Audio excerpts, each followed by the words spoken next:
નમસ્કાર મિત્રો. મિત્રો, હું છું ડૉક્ટર મહેશ કુમાર દાફડા.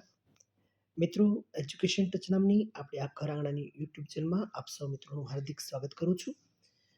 મિત્રો, આ ચેનલ ઉપર 1111 જેટલા ઇંગ્લિશ વ્યાકરણના વિડીયો અવેલેબલ છે. મિત્રો, આ જે અંગ્રેજી વ્યાકરણના વિડીયો એ જે વિદ્યાર્થીઓ સ્પર્ધાત્મક પરીક્ષાની તૈયારી કરી રહ્યા છે એમના માટે આ અંગ્રેજી વ્યાકરણના વિડીયો ખરેખર ખૂબ જ ઉપયોગી બનશે તેવી મને પૂર્ણ શ્રદ્ધા છે.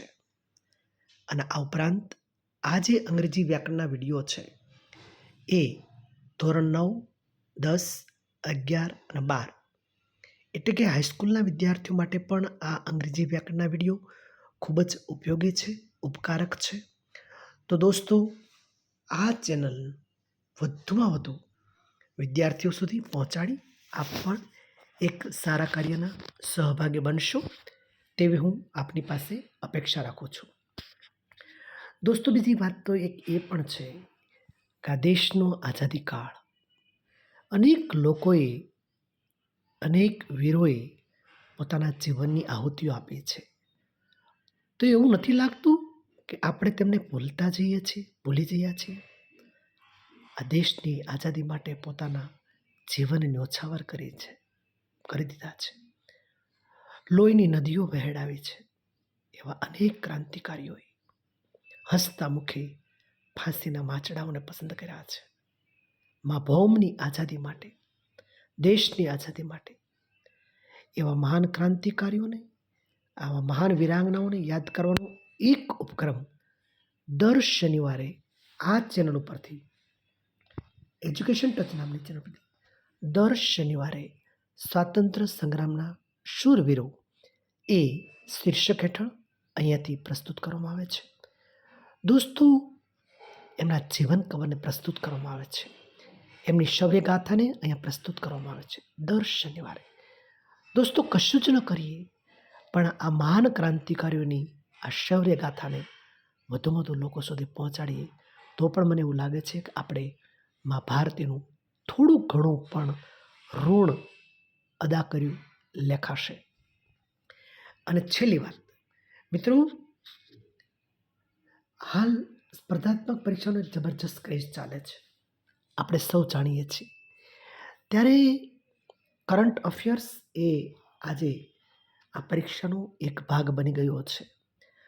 તો દોસ્તો, આજે 237મો એપિસોડ જ્યારે હું આપની સમક્ષ પ્રસ્તુત કરું છું ત્યારે ખરેખર હું ખૂબ જ ગૌરવ અનુભવું છું, આનંદ અનુભવું છું. અહીંયા ટોપ 10 સમાચાર આપવાનો મારો એક નમ્ર પ્રયાસ છે. આ સમાચાર જે વિદ્યાર્થીઓ સ્પર્ધાત્મક પરીક્ષામાં રાત દિવસ મહેનત કરે છે એમના સુધી પહોંચાડી આપ પણ એક સારા કાર્યના સહભાગી બનશો તેવી હું આપની પાસે અપેક્ષા રાખું છું. દોસ્તો, ફરી એકવાર અહીંયા હું જે સમાચાર પ્રસ્તુત કરું છું એ મારા વાંચનની એક મર્યાદાના અનુરૂપ હોય છે. સંભવ છે કોઈ ક્ષતિ જણાય તો ચોક્કસપણે કોઈ ઓથેન્ટિક ન્યૂઝપેપરનો અભ્યાસ પણ દોસ્તો અવશ્ય કરી લેશો.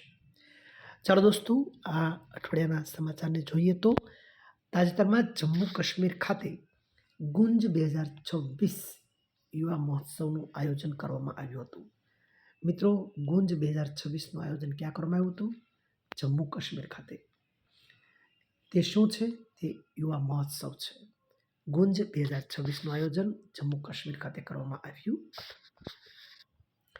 મિત્રો, તાજેતરમાં જ ગુજરાત ખાતે દુનિયાનો સૌથી મોટો સેમિકન્ડક્ટર ક્લીન રૂમ ખોલવામાં આવ્યો છે. કયા રાજ્યમાં ખોલવામાં આવ્યો છે? ગુજરાત ખાતે.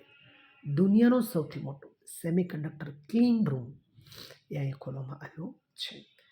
મિત્રો, એક દુઃખદ સમાચાર, ટી.કે. ઉમન એમનું તાજેતરમાં જ નિધન થયું છે. તેઓ એક સારા સમાજશાસ્ત્રી હતા અને પદ્મશ્રી એવોર્ડથી તેઓ પુરસ્કૃત હતા. ટી.એન. ઉમન એક સારા સમાજશાસ્ત્રી અને પદ્મશ્રી એવોર્ડથી તેઓ પુરસ્કૃત હતા. પ્રભુ તેમના આત્માને ચિર શાંતિ અર્પે તેવી આપણે સૌ પ્રાર્થના કરીએ છીએ. મિત્રો, તાજેતરમાં જ સંયુક્ત અરબ અમીરાત ખાતે દુનિયાનો પ્રથમ સંપ્રભુ વિત્તીય ક્લાઉડ અરબ અમીરાત ખાતે લોન્ચ કરવામાં આવેલ છે. શું નામ છે? સંપ્રભુ વિત્તીય ક્લાઉડ. એ છે દુનિયાનો પ્રથમ સંપ્રભુ વિત્તીય ક્લાઉડ છે, જે અરબ અમીરાત ખાતે લોન્ચ કરવામાં આવેલ છે. મિત્રો, તાજેતરમાં જ T20 વર્લ્ડ કપ 2026ની ફાઇનલમાં ન્યૂઝીલેન્ડને હરાવી અને ભારતે વર્લ્ડ કપનો ખિતાબ પ્રાપ્ત કરેલ છે. ન્યૂઝીલેન્ડને હરાવી ભારતે T20 વર્લ્ડ કપ 2026નો ખિતાબ હાંસલ કરી લીધેલો છે. મિત્રો, તાજેતરમાં જ કેરળ ખાતે અટ્ટુકલ પોંગલ તહેવારનું નામ યાદ રાખજો. અટ્ટુકલ પોંગલ તહેવારની ભવ્ય ઉજવણી કરવામાં આવી હતી. અટ્ટુકલ પોંગલ તહેવારની ઉજવણી ક્યાં કરવામાં આવી હતી? કેરળ ખાતે. મિત્રો, તાજેતરમાં જ નવી દિલ્હી ખાતે જનજાતિ કલા ઉત્સવ 2026નું એક ભવ્ય આયોજન કરવામાં આવ્યું હતું. જનજાતિ કલા ઉત્સવ 2026નું આયોજન ક્યાં કરવામાં આવ્યું હતું? નવી દિલ્હી ખાતે. મિત્રો, આ બધા સમાચાર છે એ બહુ જ અગત્યના છે. આપ ખાસ આ સમાચારને યાદ રાખજો. મિત્રો, હમણાં 8મી માર્ચ એટલે આંતરરાષ્ટ્રીય વિશ્વ મહિલા દિવસ તરીકે સમગ્ર વિશ્વની અંદર આ દિવસ 8મી માર્ચ સ્ત્રીઓના સશક્તિકરણ, સ્ત્રીઓના સન્માન માટે ઉજવવામાં આવતો આ દિવસ એટલે કે 8મી માર્ચ આંતરરાષ્ટ્રીય વિશ્વ મહિલા દિવસ તરીકે ઉજવવામાં આવ્યો હતો. મિત્રો, આવી જ રીતે 5મી માર્ચ આંતરરાષ્ટ્રીય નિઃશસ્ત્રીકરણ અને અપ્રસાર જાગૃતતા દિવસ તરીકે મનાવવામાં આવ્યો હતો. આ બે દિવસ ખાસ યાદ રાખજો. 8મી માર્ચ આંતરરાષ્ટ્રીય વિશ્વ મહિલા દિવસ, 5મી માર્ચ આંતરરાષ્ટ્રીય નિઃશસ્ત્રીકરણ અને અપ્રસાર જાગૃતતા દિવસ તરીકે ઉજવવામાં આવેલ છે, મનાવવામાં આવેલ છે. મિત્રો, તાજેતરમાં જ મુંબઈ ખાતે ભારતની પ્રથમ AI સંચાલિત, યાદ રાખજો, કૌશલ જનગણના સક્ષમ લોન્ચ કરવામાં આવેલ છે. નામ યાદ રાખજો. ક્યાં આગળ? મુંબઈ ખાતે ભારતની પ્રથમ, આખા દેશની પ્રથમ AI સંચાલિત કૌશલ જનગણનાનું નામ છે સક્ષમ, લોન્ચ કરવામાં આવેલ છે. મિત્રો, આ સાથે ટોપ 10 સમાચારને હું પૂર્ણ વિરામ આપું છું. ફરી એકવાર મિત્રો, એજ્યુકેશન ટચ નામની આપણી આ ઘર આંગણાની યુટ્યુબ ચેનલમાં મિત્રો 3 ઉપક્રમ અંગ્રેજી વ્યાકરણના વિડીયો, શહીદોની શૌર્યગાથાઓની ગૌરવગાથા અને કરંટ અફેર્સ, મિત્રો આ 3 ઉપક્રમ અહીંયા નિયમિતપણે નિભાવવામાં આવે છે. તો વધુમાં વધુ વિદ્યાર્થીઓ સુધી, લોકો સુધી, દેશપ્રેમીઓ સુધી આ ચેનલ પહોંચાડી આપ પણ આ કાર્યના સહભાગી બનશો તો મને પ્રોત્સાહન મળશે તેવી અપેક્ષા સાથે ભારત માતા કી જય. ફરી પાછા મળશું આવતા રવિવારે નવા સમાચાર સાથે. ભારત માતા કી જય.